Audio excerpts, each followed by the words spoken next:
That's right, you might be Donald Duck. Hooray for Hollywood. This is Damn You Hollywood. And tonight, I am your host, the mandated reporter and frankly I'm mortified Mr. Mark Radulich. Robert Winfrey is on vacation in sunny Los Angeles. He's actually in Hollywood, and he's currently outside Warner Brothers Studios shaking a fist at them. Damn you, Warner Brothers, damn you to hell. But enough about Robert Winfrey. I've thrown him off the boat. I've replaced him with two very good hosts, very good co-hosts. They host their own shows. First, the disapproving dad and the host of Source Material in his own right. The man who I can say, Jesse, I have a project that I can very well do myself, but I want you to do it because I don't want to do it myself. And he doesn't. So he's a good egg in my book. Ladies and gentlemen, it's Jesse Starcher. How do you do, sir? Woohoo! I don't know. So let me address that. Before I address it, though, let me bring on our third chair here. He's the host of the Screaming by Podcast. Ladies and gentlemen, he's the Harumphy Humph. He's Ronnie Adams. Okay, no one's taking that from you, sir. Welcome to the show, Ronnie. Thank you. glad you could be here. With all of that out of the way, we are going to review Tomb Raider this evening, as this is Tomb Raider week on the Radulich Broadcasting Network. It came out this past Friday. We all saw it. We're going to talk about it. But before I do, let me quick address what Jesse was talking about. I had contacted a Facebook group, Movie Pass fans. If you don't know what Movie Pass is a monthly membership where for $10 a month you can see one movie a day, every day, all month long. And whether you use the e-ticketing service or their traditional ticketing service, essentially you pick a movie, you check into your theater, it either loads your card or you can reserve a ticket depending on how the theater works, and then you get essentially a free ticket to go see a movie as long as it's not Dolby or IMAX or 3D or something. Which, by the way, the three of us are all members of this, and we've been all using it pretty well. I go see a movie a week now. Well, I'm part of a Facebook group that's, as I said, Movie Pass fans, and I contacted them and I said, hey, can I start posting my reviews of movies that I've seen using the Movie Pass? And I was going to start with this one, as a matter of fact. And I was told, sure, but there are some conditions. And there are always conditions, aren't there? They said no foul language. It has to be G-rated. And if you've ever heard any of my podcasts before, you know that that's not easy for me. I can curse with the best of them. The other thing it was no spoiler. If there's going to be spoilers, make sure you say at the top of the show. Make sure it's very plainly obvious to any idiot who might be clicking into the show. There are spoilers here. Stop crying. That's easy enough. We always say that there's spoilers at the top of the show. And I was telling my wife about this, and, look, my wife is very, very good about calling me out on my bullshit. She doesn't always have it right, but more often than not, she kind of gets me back on track again when I stray off the path. And she said, don't change the show to accommodate anybody. Do the show that you want to do. Those who like it will come and listen to it, and those who won't will stay away. But if you try to change the show to accommodate that group of people, they're not going to like the show anyway. It's, if they're looking for, a G-rated non-spoiler review, that's just not you guys, no matter how much you clean up the language. Don't be a sellout. It's not worth it. Right. Do the show that you've been doing. The show is called Damn You Hollywood, do Damn You Hollywood. So she's right. So we're not changing the show in any way. There'll be cursing in abundance. Because, sure. Because we can, God fucking damn it. All right, what? Is your pig filthy? Hey, your pig is filthy. Clean it. All right. Hey, your pig is filth. Got it. All right. As I said, Tomb Raider came out. Now, before we get into the movie, real quick, both you guys saw it. Are you familiar? Like, tell me a little bit about your familiarity with the Tomb Raider franchise. Have you guys played the games? Have you seen the movies? Have you jerked off to the porn? Tell me your secrets. Tell me lies. Tell me sweet little lies, Ronnie Adams. And your thoughts on all of the above? You're referring to Cradle of Life, okay? Which I'll be defending on trial this Thursday. Like I like a challenge. All right, all right, Jesse. Tell me lies. Tell me sweet little lies. Tell me your thoughts on God, because I'd really like to meet her. Good night, everybody.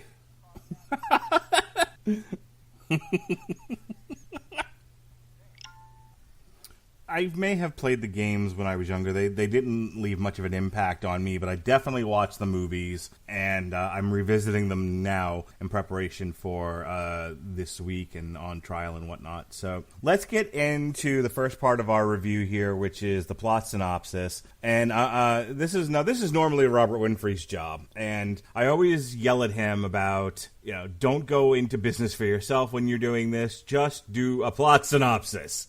Stop editorializing. Let's see if I can follow my own goddamn advice. All right, so McNulty from The Wire. So McNulty... The Wire. So McNulty is Lara Croft's dad, and he has disappeared. Leaving Lara a vast fortune and his company. However, she has opted to not take ownership of these things, trying to make a life for herself, but also because she does not want to admit that he has died, that he is gone forever. She believes he's out there somewhere. She just needs to get to him. So she's living the life of a bike courier. And, we spend some time getting to know her at the beginning of the film. She does a bike race, and we get to see her working, and we get to know her situation. Lara reluctantly accepts and gains...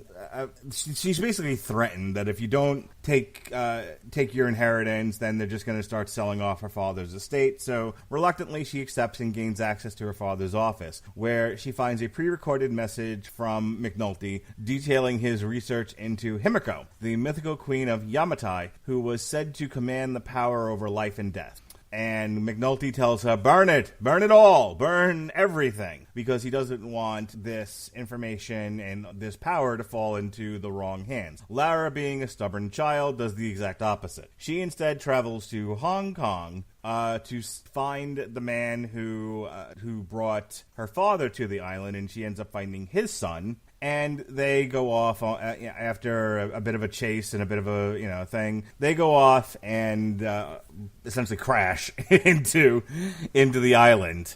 This is where she meets Shane from The Shield. This is the ultimate team up. So Shane from The Shield, who is Walton Goggins, is our villain in this, and he has been charged by a group called Trinity, I believe, to take what they have of McNulty's research and find Himiko. And they're using basically slave labor to do it. She escapes. Once it is revealed what is happening, she is taken prisoner. She ends up escaping. We get to, and this is where we start to see elements of the video game being implemented into the movie. We have her flying through trees and jumping over things and crashing and all of that, and never dying, and not once. She gets a stick in the gut. That's the worst that happens to her. But with all of that, she ends up finding her father. She finds McNulty, and they have a reunification. And of course, he's disappointed in her for not burning the research. She decides, to hell with you, and she's going to go after Shane herself and try to stop him from finding Himiko. Inevitably, they all end up at the tomb, and McNulty is there, and they all, and through threats of violence and death, they all end up going into the tomb, and this is where we get into the third act of the movie. They get all the way there. They find out that she isn't so much magical as she is diseased, and they want to use they essentially want to use the disease as a biological weapon, and so she has to stop Shane from escaping the tomb with the biological weapon in hand, and inevitably she does. Why? Indeed. Very good, Jesse. So, Lara returns to London, where she formally accepts her inheritance and inadvertently discovers that Trinity's front company is actually owned by Croft Holdings. She proceeds to investigate Trinity further among her father's files and begins to suspect that Anna Miller is one of their agents who manipulated her into accepting her inheritance in order to have Lara sign over control of Croft Holdings' business operations to her when Richard Croft stopped cooperating with Trinity. Having witnessed Trinity's ruthlessness firsthand, she prepares for her next adventure to thwart their future plans. Can you say franchise? All right. Normally this is where after Robert does his plot synopsis, he turns it over to me and I give my thoughts. I'm gonna take the role of Robert here and turn it over to you guys. Ronnie Adams of the Screaming Boy podcast. What did you think of this movie, and did it live up to whatever expectations you had?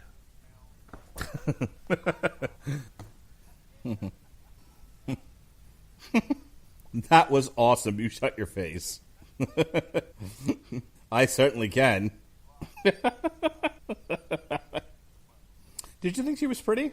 See, let me. I want you to say your piece, but let me tell you, I thought she was deceptively pretty. Like when I see her on the posters, all grimied up and dirty from the chase. I'm like, I don't know, with your hair back like that, like you're okay. I didn't think in some of the promotional material she had the sex appeal of an Angelina Jolie, an enhanced Angelina Jolie, I should say. However, when she had her hair down, when she was, flitting about London, as a bike courier, I was like, woo, she's hotsy-totsy. I'm into this. You're pretty, I'll watch your movie. Not a lot. Well, this is why I've never heard of this broad. those damn evil manacles. Yeah, I have.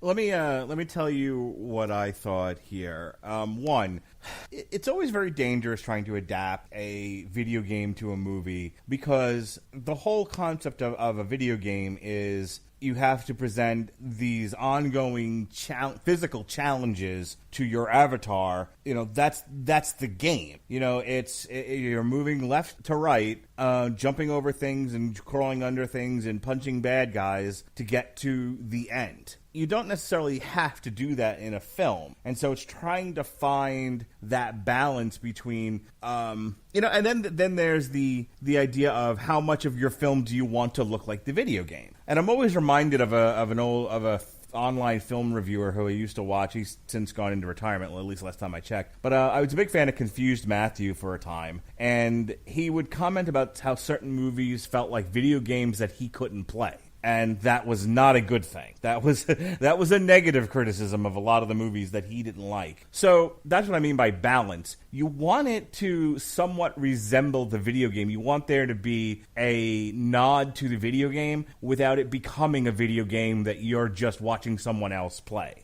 I thought they struck the balance there pretty well. It's a 2-hour movie, and you spend a lot of it just getting to know her. And in some of the situations that she's in, I wouldn't necessarily equate them to video game action. Maybe the bike race thing, but not really. Could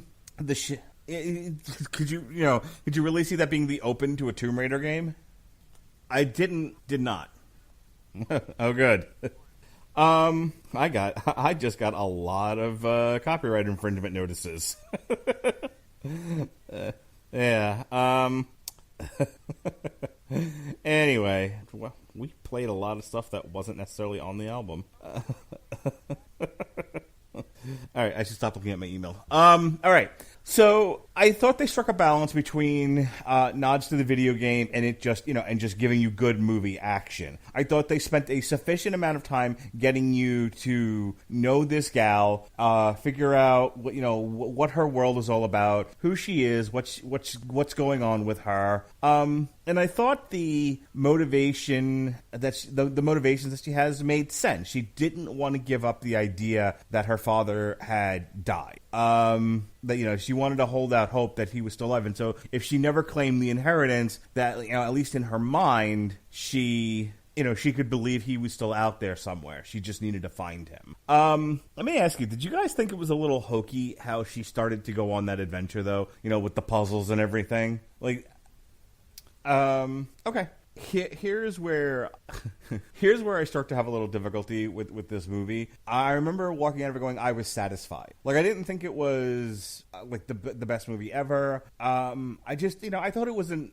Here's the thing. I thought it was an okay action flick. If it had been called anything but Tomb Raider, I don't know if I would have seen it.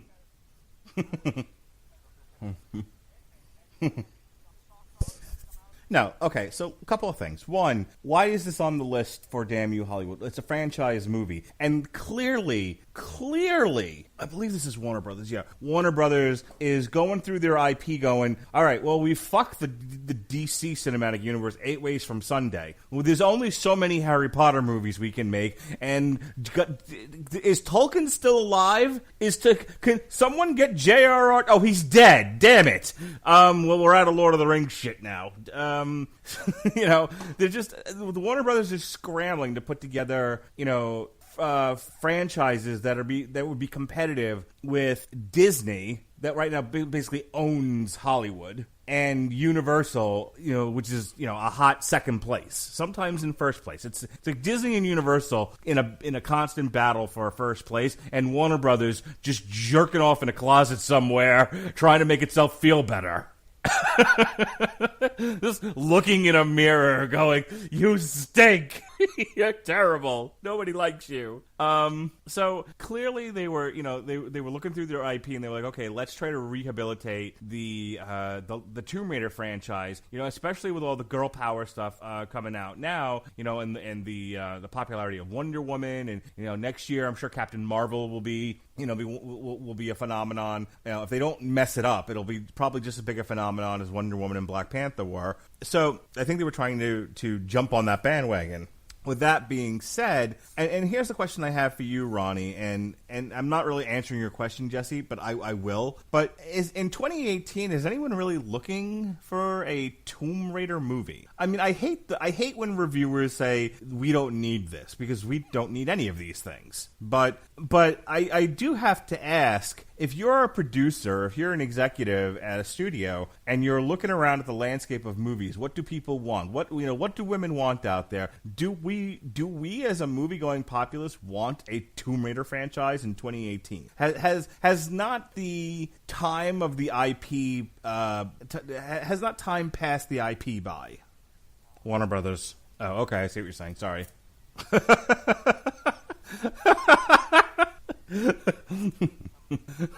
Oh, Justice League lost so much money. I had to pull my kids out of private school. They have to go to public school. Public school! Do you guys have any insight as to what went wrong with the Tomb Raider franchise the first time around? I mean, they had an A-list celebrity. They were, I think, going for. I mean, I've only rewatched half of Cradle of Life, and it's been a long time since I've watched the original Tomb Raider. But I felt like they were serviceable action films. I mean, refresh my memory. Where do you think they went wrong, Ronnie? Oh, I could spend hours talking about Ang Lee's Hulk and what's wrong with that movie. You said budget. Are you intimating that the Tomb Raider movies look like crap? Okay. $115,000. It was stick figures.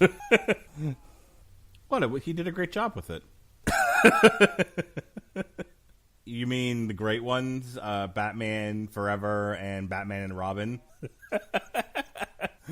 Ronnie is currently looking for a mute button to mute me. No, but really, Batman and Robin should have been nominated for an Oscar.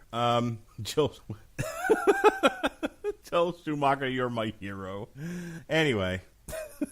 All that being said, and I think that's really good insight and information. One of the things that's going to come up, I think, during the Tomb Raider reviews, and I haven't read a lot of them. Normally, I'm I'll do a little bit more of a deep dive into the reviews and kind of get a feel for what the critics are saying about a movie. The little bit that I gleaned from this movie's review was that this one took the source material way too seriously, whereas the Lara Croft ones were really, really silly, and they favor, and in a motif such as this one, they favor silly over serious. And I will tell you that I watched that ending sequence where she's jumping over the spikes and she's trying to jump the chasm with the pick and everything, and that whole ending. All I could think about was I felt like I was watching a video game, and this is the silliest thing I've ever seen, and I was enjoying myself. But like anyone who thought, like, I didn't think they took this seriously. I mean,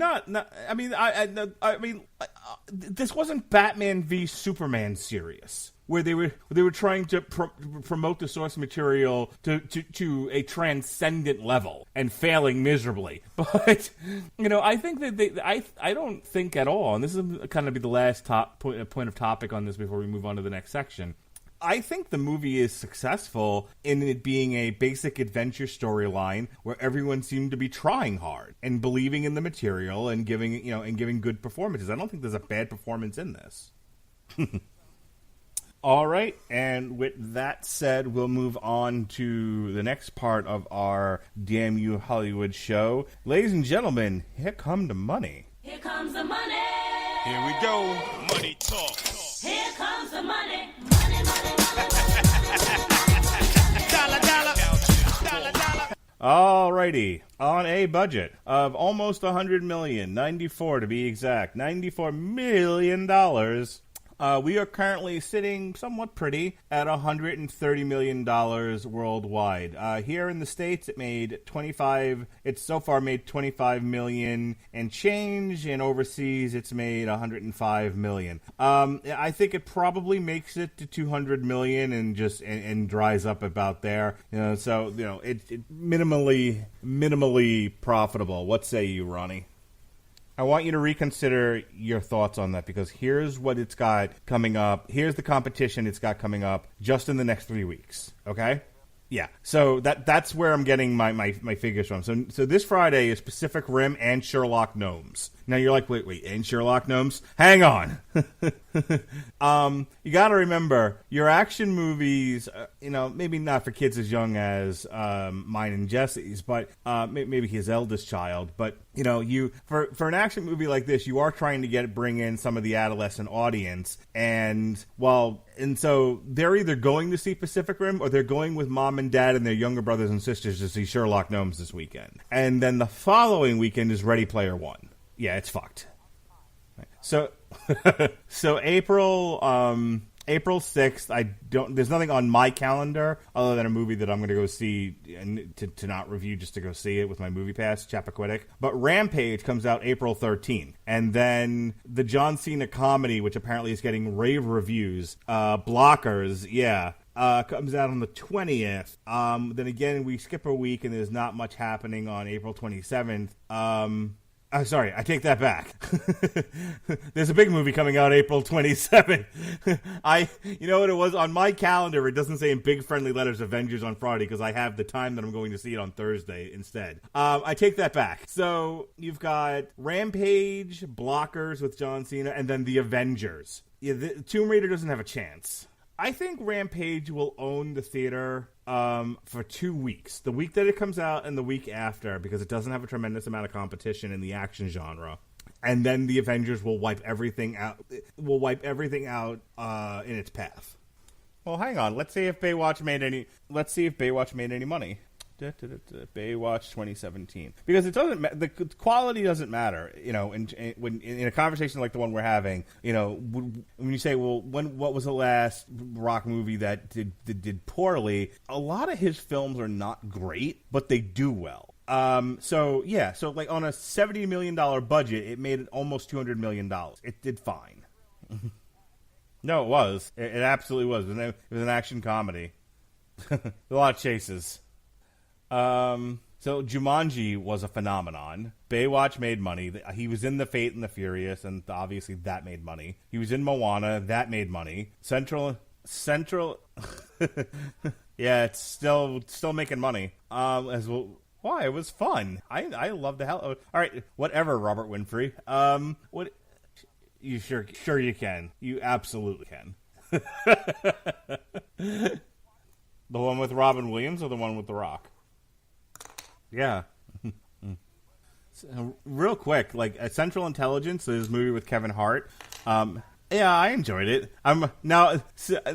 You know what? I miss Robert Winfrey to start screaming how much he hates Kevin Hart. But that one made $217 million on a $50 million budget. So The Rock's niche is either gigantic big blockbuster movies or these cheaply made comedies that do well because of his star power and whatever else. Let's see. He was in San Andreas, which did pretty well. He had a cameo in Gem and the Holograms. Let's not talk about that. But let's go as far back as the 2014 Hercules, which was actually based on a comic book. Hint, hint. Jesse, hint. Comic book. It's Hercules. It's based on a comic. Okay. Yeah, sure it was. It was based on the graphic novel Hercules: The Thracian Wars. I kid you not. The movie with The Rock is based on a comic book, on a graphic novel. Yeah, neither did I until I started looking up more. More. It's not that Hercules. This is from Radical Comics. Sorry, there's more than one comic book company out there, Jesse. So yeah, on a $100 million budget, that one made $244 million. So I mean, not everyone that he does knocks it out of the park, but his movies don't fail at the box typically. So that being said, let's see how we did over the weekend. Tomb Raider debuted at number 2. Black Panther is still breaking records and kissing babies out there. I think 5 weeks it's been the number 1 movie in the world. It's amazing. So Black Panther is still number 1. Tomb Raider debuted at number 2. I Can Only Imagine debuted at number 3. A Wrinkle in Time, otherwise known as Reese Witherspoon Turns into Cabbage, dropped from drops 2 to 4. It dropped from 2 to 4. Love, Simon debuted at number 5. Game Night, which was really funny, by the way, dropped from 5 to 6. Peter Rabbit dropped from 6 to 7. Strangers Pray at Night 3 to 8. Red Sparrow 4 to 9, which I've heard is not great. Death Wish, otherwise known as We Love Guns, dropped from 7 to 10. Annihilation, a great science fiction flick starring all women that nobody saw, dropped from 8 to 11. Jumanji is still in the top 20, dropped from 10 to 12. 7 Days in Entebbe debuted at number 13. The Greatest Showman is still out there, dropped from 13 to 14. The Hurricane Heist, one of my favorite movies of this year, dropped from 9 to 15. Having Sex with Water dropped from 12 to 16. I haven't seen it. I'm totally ripping that off from somewhere else. Gringo dropped from 11 to 17 in its second week. 50 Shades Free, Ronnie Adams' favorite movie this year so far.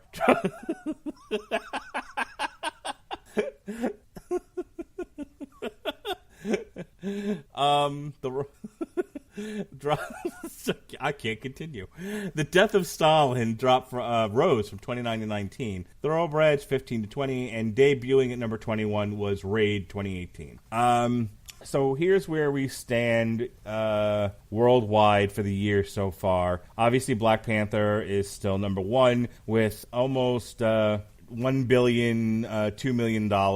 It's just about there. And then we have a couple of foreign films. We got Operation Red Sea and Detective Chinatown. Then Ronnie Adams' favorite movie, 50 Shades Freed, at number 4 with $365 million. By the way, Ronnie, because I know you were wondering about this, 50 Shades Freed had a budget of $55 million. It's made $365 million worldwide. It's almost made $100 million in the United States alone.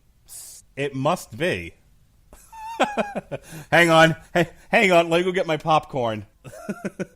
All right. Pulling the popcorn out and go. I went with a girl who wasn't my wife. Am I supposed to reevaluate my life, sir? Well, I have been called a pretentious douchebag on more than one occasion. If a pretty girl wanted to go on a date with you to the movies, and she said, and the only movie she wanted to see was 50 Shades Freed, you're telling me you wouldn't go? A pretty girl.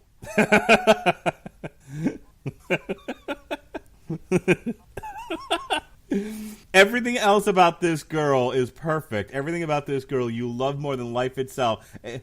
It's the one thing I'm sending you an article that we have to talk about when we do the Toys R Us thing, Ronnie. No, I'm being serious. No, I'm not. I don't have this. I don't have the strength. Sir, who the hell do you think you are? Are you done with your answer? Are you done with your rant? Because I kind of interrupted you with a challenge, and you're sticking to your gun, so I have to give you credit for that. Sure. I don't have the strength to fight you tonight on this. Let me know when you're done. Yeah, I already and Jesse pretty much cut that argument to shreds. Yeah. Yep, it's lying next to Colton as he plays as he draws pictures. Colton's drawing pictures of what Jesse cut and left on the floor from that argument. All right, I've had enough of you. Ronnie Adams' secret fetish movie, 50 Shades Freed, is the number 4 movie in the world. Monster Hunt 2 is number 5. The Maze Runner, the Death Cure, is number 6. Paddington 2 is at number 7. Insidious, number 8. And Peter Rabbit, number 9. And then Tomb Raider has broken into the top 10. It won't be there for long. Kind of Wrinkle in Time hasn't even made it to $100 million yet. Yikes. That's going to be a loss leader for Disney, unfortunately. Not that it'll matter after the Avengers. And they put in Reese Witherspoon turning into romaine lettuce.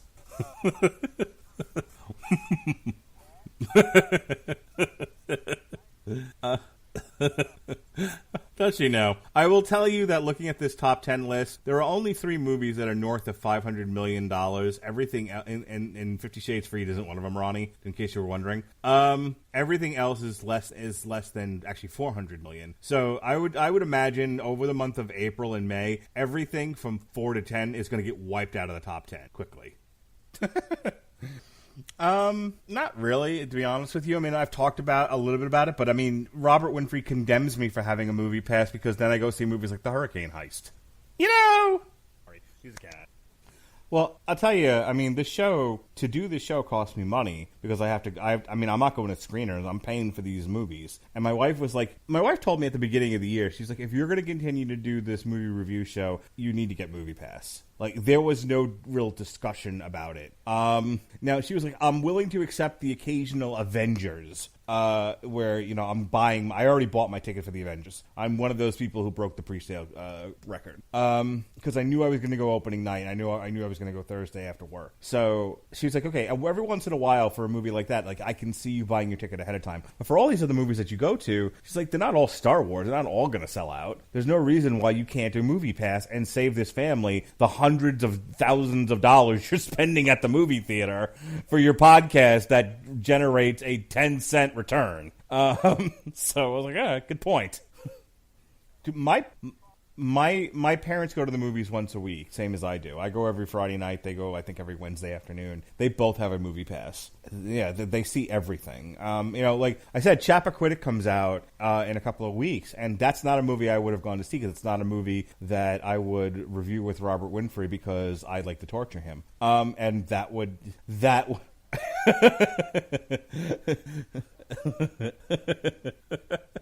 You all love me and you know it. But you know, the whole motif of the show is to do the blockbusters, the franchises, you know, that kind of thing. Chappaquiddick does, as much as I want to go see it, doesn't really fall into that mold, and I wouldn't go see it in the movies without Movie Pass. You know, I like most of the movies I saw this year so far because like I don't really start going hot and heavy until now. Actually, like March and April is when the blockbusters start coming out these days. Like, you know, February and January outside of Black Panther are all dead months. But like I saw I, Tonya, Proud Mary, 12 Strong, you know, and these were not movies I would have seen in the theater normally. Don't know. It was the first Movie Pass movie I saw. I saw it at 10 o'clock at night and slept through half of it. On You Hollywood. All right, Jesse, Ronnie, I have a question for you.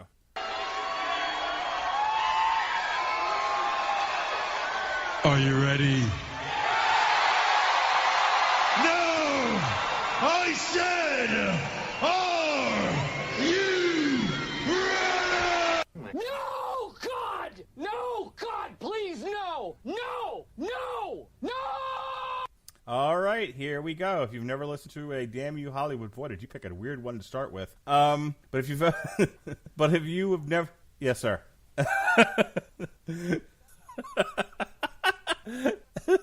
What? What's your question? Why is no one talking to me? So the whole thing is, I say I have a question, and then Triple H says, "Are you ready?" And then Michael Scott says, "No, no, no, no." Have you not listened to one of these shows before? Do you not know? Oh my God! All right, and I just droned into nothingness. All right. If you've never listened to a Damn You Hollywood before, boy, did you pick a doozy to tune into tonight. This is the part of the show where we review the reviewers. We go to Rotten Tomatoes and we look at these excerpts from professional reviewers, and we tell you why they all stink at their job. Here we go. Does it as happy as the first time you saw a 50 Shades movie? One day, my wife keeps saying, like, we need to take a trip and, like, go to Ohio or West Virginia or Pittsburgh or whatever, and meet all you guys. And I told her, I'm like, that's fine. Pretty sure though, we'll get along with everybody. But the first thing Ronnie's going to do is kick me squaw in the balls. Now we got that out of the way. Let's go get a beer. All right. Luke Parker of We Got This Covered says, Oscar-winning actress Alicia Vikander's attempts at establishing dramatic control over the film are outdone by the naturally goofy atmosphere that any movie like this fosters. She did. We are off to a roaring start. Robert Wood was like, "Aw, I've been replaced." Let's move on to the next one. Let's just move on. Okay. Oscar-winning actress Alicia Vikander's attempts at establishing dramatic control over the film are outdone by the naturally goofy atmosphere that any movie like this fosters. There we go. Second, you pretentious douche. She won the Deceptively Pretty Award. That's right up there with 50 Shades. Please tell me she won an Oscar for a fetish movie where she's just eating Danishes in a slightly askew robe. Bobby Lapire of Film Threat. The editing is shockingly bad. The green screen is some of the worst in recent memory, and the characters are so underdeveloped it seems inappropriate to use the word characters on them.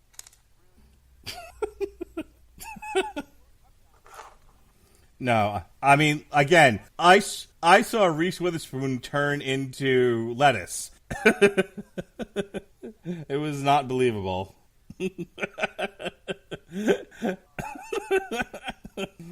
I sent her tomatoes and canopies. Anyway, Mario Allegre of Proxima Tanda. The bar has been set so low for video game movies that it doesn't require much effort to make something mildly entertaining.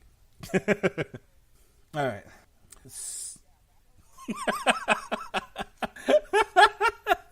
Pixels. All right, let's go. Mortal Wombats. Sorry. Based on... Oh, no, that's gonna be the best one. Well, here's a list of movies based on video games. Okay, you ready? Yes. No, this is just a list. Okay. Super Mario Brothers, Double Dragon, Street Fighter, Mortal Kombat Annihilation, Wing Commander, Tomb Raider, Resident Evil, Cradle of Life, House of Dead, Resident Evil Apocalypse, Alone in the Dark, Doom. Well, that gets my vote. Blood Rain. Silent Hill, DOA, Dead or Alive, Postal, Resident Evil Extinction, Hitman, In the Name of the King, A Dungeon Siege Tale, Far Cry, Max Payne, Street Fighter, The Legend of Chun-Li, Prince of Persia, The Sands of Time, Tekken, Resident Evil Afterlife, Resident Evil Retribution, Silent Hill, Need for Speed, Hitman Agent 47, Warcraft, Assassin's Creed, Resident Evil The Final Chapter, and Tomb Raider. And forthcoming, we've got Rampage, Dynasty Warriors, Detective Pikachu, that's on the list for next year, Sonic the Hedgehog, Uncharted, and Sleeping Dogs. Okay. I have a couple things I need to tell you right now. Next year, there's going to be a Minecraft movie that's already set for release. But you know what's in development right now, Jesse Starcher? Do you know what's in development? And I expect you to be there opening day when it comes out. Dragon's Lair, the movie. Yeah, something like that. Dirk. Yes. Yep. All right, let's get back to... All right, Susanna Polo of Polygon. After years of attempts, no one expects a video game movie to be high cinema. But if Tomb Raider wasn't going to be great, I at least held out hope that it would be entertaining. Yes. Rosebud frozen peas. They're full of vitamin A and green penis. That's terrible. I'm out of here. You've never heard that? You've never heard that? That's from Pinky and the...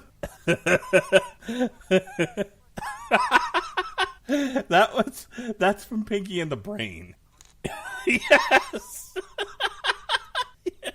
Yeah, they did. They did. I will find you the clip when we're done with this show and send it to you. Rosebud frozen peas. They're full of vitamin A and green penis.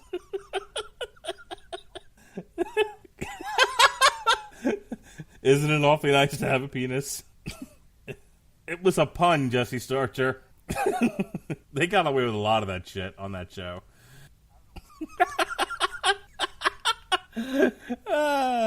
All right, moving on. Brooke Corso of The Monitor. Unfortunately, this emphasis on rebooting the character does less for actual development and feels like too much wasted time between plots. Apparently, she doesn't like watching movies, I'm guessing.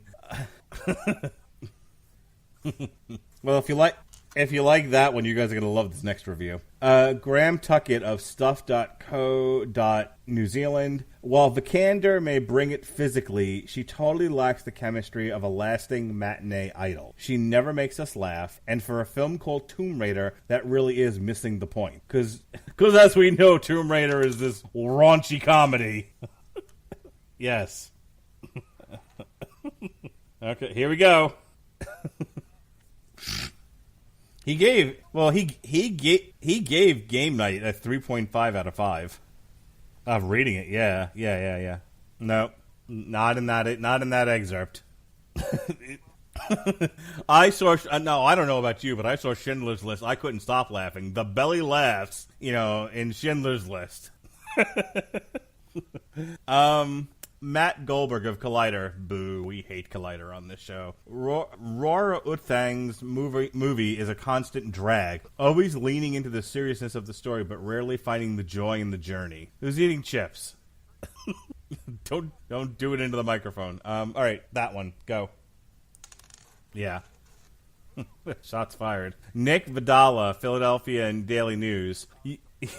You can take Angelina Jolie out of Tomb Raider, but you can't make the movie any more exciting, even if you replace her with Academy Award winner Alicia Vikander.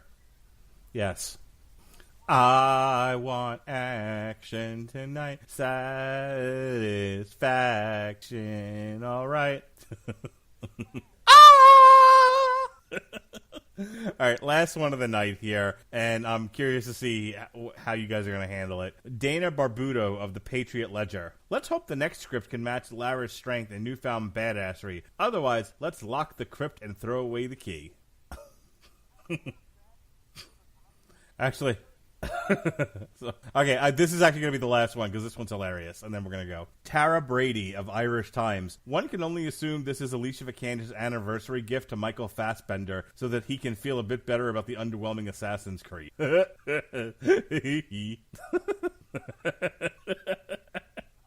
it was. Ugh, that's a long 2 hours that I wanted back when it was over, and I slept through half of that. It's terrible. Ugh. All right. Yeah, we did. No, I wasn't on that show. That was Robert and Sean Comer. But yes, we...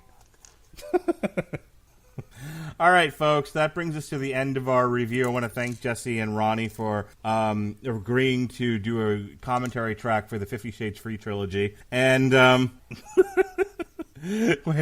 a minute. Come here, horsey. It makes me laugh, even though you guys can't hear the sound effects. But I can't warn you. But I'm beating a dead horse. Get it? All right, moving on. Tomorrow night on the Metal Hammer of Doom, please join us as three pretentious douchebags review yet another album. So yeah, the metal hammer, the metal hammer of douchebaggery. Yes, the metal hammer of douchebaggery. Will review the new Judas Priest album, Firepower. And okay, do you like Judas Priest? Good. Tune into our show so I can shit in your mouth. If you've got an accent. If you're a foreigner with an accent trying to sing a Judas Priest song, come listen to our show. I got something to tell you. Yeah, my wife told my father-in-law about the about me giggling about how the baby metal chick pronounced painkiller, and then I got called a racist for it. And my father-in-law goes, "You're right. It's absolutely racist to call out things that are a fact." I not once said it was a bad thing. I thought it was adorable, and I needed to point it. I needed to point it out. But apparently, I'm a big bully, a big fat. So whatever. Yeah, we're gonna fuck Baby Metal's career right up. The metal hammer of doom in our 30 YouTube subscribers. We're coming for Baby Metal. The fuck. Yeah. Thanks, Ronnie. And Thursday on the Radulich Broadcasting Network on Spreaker, we'll be doing On Trial. We'll be capping off Tomb Raider week with Lara Croft Tomb Raider 2, The Cradle of Life. Next week, we've got a bunch of different shows for you. We're going to have on Source Material celebrating the new show on Sci-Fi, Krypton. We'll be doing Superman, The Many Worlds of Krypton, Volumes 1 and 2. We'll be doing, Robert Winfrey will be back, and we'll be reviewing Robots Punching Monsters 2, otherwise known as Pacific Rim Uprising. And then Jesse and I I'm sure we'll have a bunch of Metal Hammer of Doom extras, but the Metal Hammer of Doom will be reviewing The Sword, Used Future, on the 28th of March. And then we end the week with a Screaming Boys show about the rise and fall of Toys R Us. So that ought to be a fun panel discussion on the Screaming Boy. All right, and speaking of the...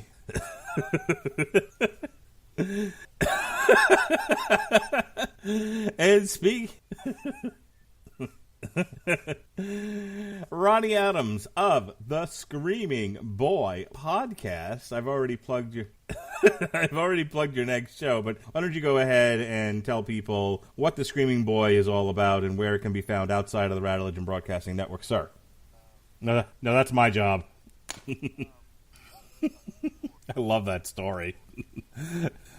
Hang on, my favorite part of that story was the two kids ignoring the tape. I don't know why this is here. I gotta play some Time Crisis. Josh Calandros. Screaming Boy podcast is gonna fuck your eardrums.